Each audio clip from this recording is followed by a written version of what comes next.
Здравствуйте, уважаемые телезрители! В эфире национального телевидения Чувашии телевикторина «Чувашла Калажар». Здесь мы говорим о нашей малой родине Чувашии и о нашей необъятной России. С удовольствием вас готов познакомить с нашими гостями. Сегодня у нас очень интересный состав. Участница номер 1 Алена Флоренцева, блогер, ведущая праздников. Привет! Здравствуйте. Алена, вот мы живем здесь, в Чувашии. Какие чувашские традиции вам знакомы? Ну, мне кажется, много. Во-первых, знаю все чувашские национальные блюда, потому что принято встречать, конечно же, у нас с пивом, с хлебом национальным чувашским. У нас, на самом деле, очень много таких классных традиций, потому что народ чтит это, и с каждым годом, мне кажется, еще больше эти традиции стали соблюдаться. Ну и с каждым годом у нас становится все больше мероприятий, все более размах набирают они. Как блогер, что снимаете? Что интересного можно увидеть на ваших страничках? Я рассказываю о своей интересной жизни. Заряжаю Чем она народ интересна? на позитив, на самое классное настроение. Обожаю улыбаться каждый день. У вас хорошо получается. Да, спасибо. И советую это делать всем, каждую минутку. Спасибо большое, Алена Флоренцева. А следующего участника представляю вам с большим удовольствием. Это Михаил Павлов, руководитель кофейни. Михаил, добрый день. Всем здравствуйте. Здравствуйте. Какую камеру смотреть, не знаю. Всем здравствуйте. На улице у нас солнце, жара, время, когда хочется пить прохладные напитки. Вот в вашей кофейне что можно найти такого летнего, интересного, необычного? Кофейни, летний ассортимент, летнее меню. Есть много напитков на основе кофе. Айс-латте мой любимый, где добавляется куча льда, молока, кофе и ванильный сиропчик. Всем советую, приходите. Кофе, кстати, холодным бывает. И вот все привыкли к тому, что кофе горячее. С добавлением льда, конечно, бывает. А вкус не меняется? Вкус меняется немножко. Он становится более прохладный, освежающий. И, как всегда, бодрящий. Но самое интересное то, что в этот момент, пока вы рассказывали про летние напитки, дамы, которые вас окружают, вас с удовольствием смотрели на вас. Спасибо вам большое. Попробовать. Да-да-да. Михаил. А следующая участница Анна Голицына, ведущая мероприятий. Добрый день, Анна. Здравствуйте. Анна, скажите, пожалуйста, какие свадебные традиции есть у нас в Чувашии, которые сохранились до сегодняшних дней? Я, наверное, расскажу о самой популярной традиции, которую вспоминают, которую используют на свадебном торжестве, на свадебном ужине, вечеринке, как угодно можно называть. Это чувашский танец, когда молодожены танцуют под яркую, зажигающую композицию, а гости кидают им под ноги монетки. Чувашскую композицию. Да, и купюры, чтобы их семья была полной, в достатке, такой же яркой, как и чувашский танец.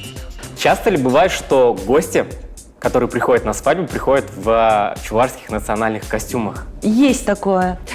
И даже я была свидетелем таких интересных церемоний. Это целый обряд.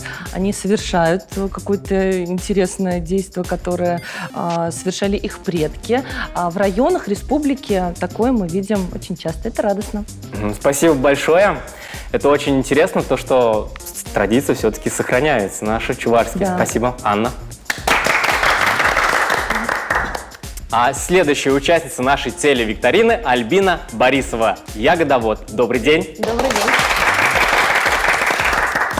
день. Я для себя недавно открыл новое слово в русском языке. Ягодовод. Что оно означает? Расскажите, пожалуйста, подробнее. Вы знаете, мы сами тоже недавно это слово только открыли для себя. Для нас это семейное хобби. Мы выращиваем садовую землянику. И мы сами, в общем, не заметили, как это оказалось для нас вообще делом души. То, что как мы втянулись в этот процесс, это на самом деле очень-очень увлекательный процесс. Хотя вот многие думают, что работа на земле – это на самом деле тяжелый труд. Да, так оно и есть, но земля, она имеет свойство отдавать. Она дает энергию, она наполняет силами. И поэтому как бы для нас это дело души. Спасибо. Альбина. Уважаемые участники, я думаю, самое время рассказать вам о правилах нашей игры. Правила очень простые. Перед вами стоят кнопки, и также есть экран. На экране будут появляться вопросы и варианты ответа. После того, как ведущий, то есть я, зачитал вопрос и озвучил все варианты ответа, вы сразу же нажимаете на кнопку. Первым отвечает тот, кто, естественно, оказался быстрее и нажал на кнопку первым. Первые два вопроса у нас по 1 баллу. Третий и четвертый вопрос по 2 балла. Ну а пятый вопрос, он у нас с изюминкой. За него можно получить целых 3 балла. Также есть 2 подсказки, которые называются «Знания» и «Удача». Поэтому я вам желаю удачи. Спасибо. Спасибо.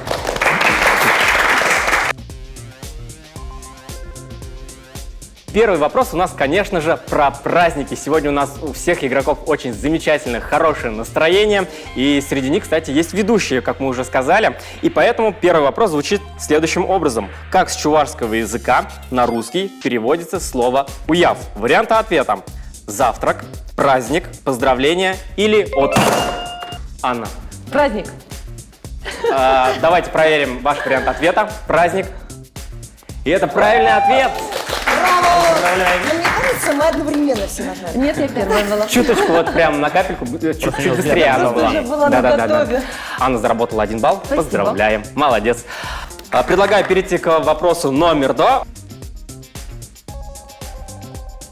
Вопрос номер 2 у нас с изюминкой, даже можно сказать, потому что он не связан с Чувашией. Его задают работники Новочебоксарского кванториума, которые занимаются научной деятельностью. Вопрос на экране. Перед вами один из крупнейших представителей тараканов – это мадагаскарский таракан. Его уникальность в том, что он умеет шипеть. Итак, вопрос. Почему мадагаскарские тараканы шипят? Варианты ответа следующие. Это у них реакция на жару, шипят от усталости, это у них защитная реакция или от жажды. Я первая была. Алена, да-да-да, первые были. Очень хотелось ответить от жажды, потому что мадагаскарские, кажется, как-то это связано. Но я думаю, что это защитная реакция. В итоге ваш вариант ответа – Защитная защитная реакция. реакция. Алена, давайте проверим. А кто тоже так думает, может быть, тоже им балл? Это их защитная реакция. Мадагаскарские тараканы, когда чувствуют опасность, начинают шипеть.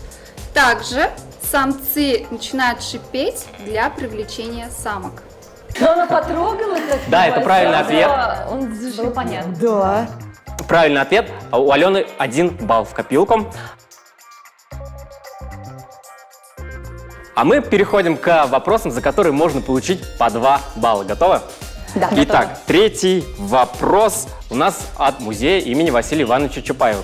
Такой пример в конце 19-го, начале 20 века был в избе у любой уважающей себя хозяюшки. Какой современный электроприбор заменял этот инструмент? Варианты ответа следующие. А. Половник. Б. Блендер. С. Миксер. Д. Кипятильник. Я первая была. Альбина. Да, этот прибор ассоциируется с миксером. Я считаю, что правильный ответ – это миксер. Давайте проверим. Вариант ответа С. Миксер. Это правильный ответ. 2 балла у Альбины.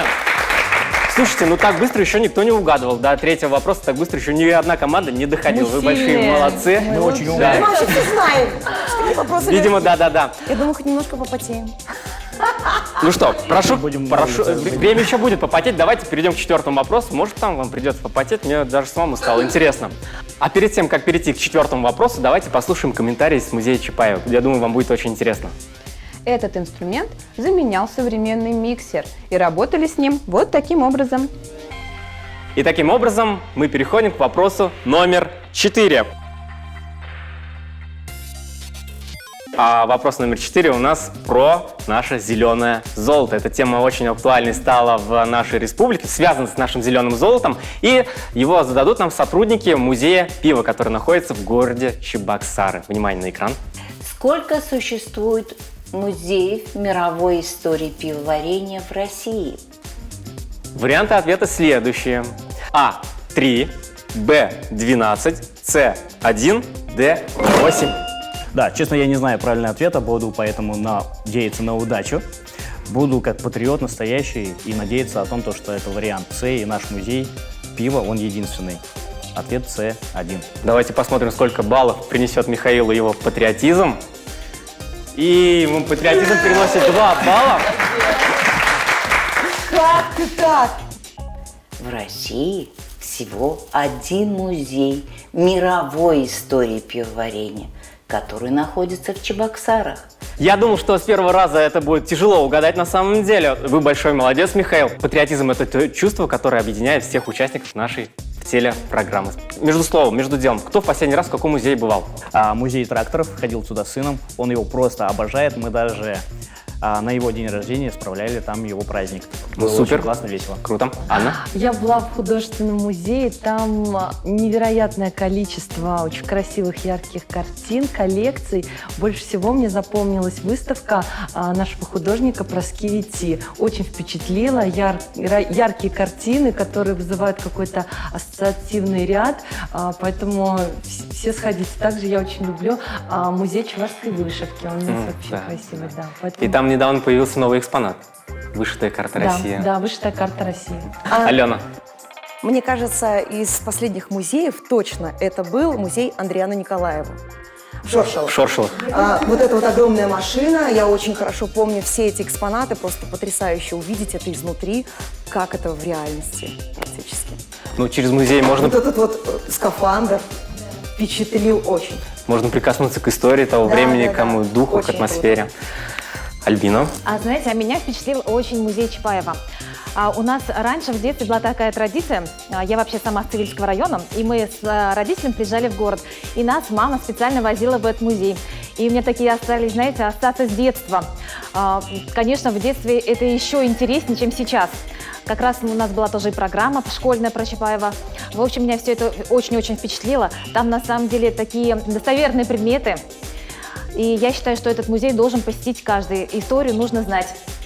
Очень здорово, очень интересно было вас слушать. И вот пятый вопрос у нас, кстати, тоже связан с музеем. Но он находится не в Чувашской республике, а в республике Татарстан, в селе Кошки Новотимбаево. И это деревня, это место, где родился наш великий чувашский просветитель Иван Яковлевич Яковлев.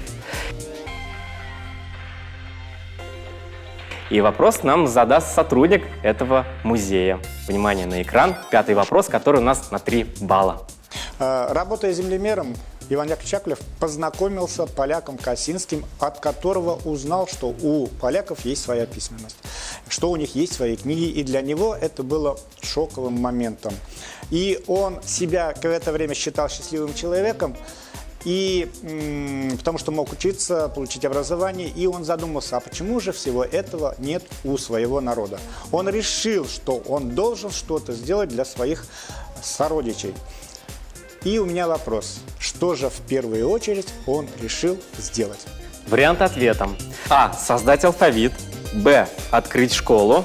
С. Получить образование. Д. Написать букварь. Альбина, ваш вариант ответа? В общем, я считаю, что Иван Яковлевич Яковлев в первую очередь для своих сородичей написал букварь, чувашский букварь. Давайте проверим. Шанс выиграть 3 балла достается другим участникам. Прежде чем написать букварь, ему нужно было что-то еще сделать. Михаил. Это вариант Б – открыть школу. Вариант Б – открыть школу, говорит Михаил. Внимание на экран. Это правильный ответ. Нет. Нет. Прежде чем открыть школу, ему тоже нужно было что-то сделать. Дело Алена. в том, что сначала Иван Яковлевич Яковлев создал алфавит, потом он уже открыл школу, вернее, по-моему, написал букварь, потом открыл школу и дал всем чувашам получить образование. Хорошо, ваш вариант ответа? Создал алфавит. Внимание на экран. Если бы я нажала кнопку первая, я бы ответила вариант С – получить образование, потому что я помню из истории, какая-то загвоздка здесь есть, что-то у меня всплыло в голове, какие-то карты открылись, и я бы ответила С. И я ответила правильно. Но, тем не менее, он первый написал букварь, да, ведь правильно? Давайте Нет. узнаем вариант ответа, посмотрим, получить образование. И Анна получает 3 балла Офигеть! и становится победителем нашей программы. И правильный ответ, он прекрасно понимал, что для того, чтобы что-то сделать, он сам должен получить образование. Уважаемые телезрители, если у вас есть интересные вопросы для нашей телевикторины, присылайте их на этот электронный адрес, который вы видите на экране.